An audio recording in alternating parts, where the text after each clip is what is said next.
Thank you very much. Normal కావచ్చు, water కావచ్చు, జై ఇట్టలా, జై ఇట్టలా.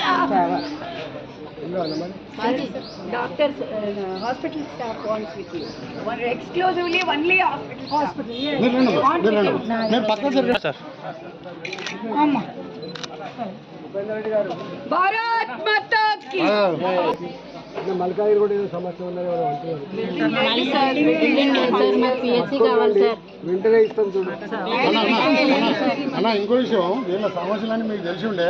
ఇగో ఇక్కడ ఏదో అమ్మాయి ఉందా, ఆమెను ఎక్కడో ఆదిలాబాద్ నుండి ఇక్కడ చెప్పించారు మీరు. ఇద్దరు చిన్నపిల్లలు అప్పుడు ఆమె ఆదిలాబాద్ అప్ అండ్ డౌన్ చేస్తుంటే బాధపడితే మీ కాడికి వస్తే నేను ఆమెను తీసుకొని ఇమ్మీడియట్లీ ఇక్కడికి ట్రాన్స్ఫర్ చేయించారు మీరు. వాళ్ళ బాధగానే మీరు తెలుసు కాబట్టి చేయించారు. ఇక్కడ రమ్మా గిరిజా ఏది, ఇగో ఇక్కడ ఒక్కసారి సార్ వీళ్ళు కొత్తగా వచ్చారు ఫోటో ఇక్కడ రమ్మా మీరు శారణి.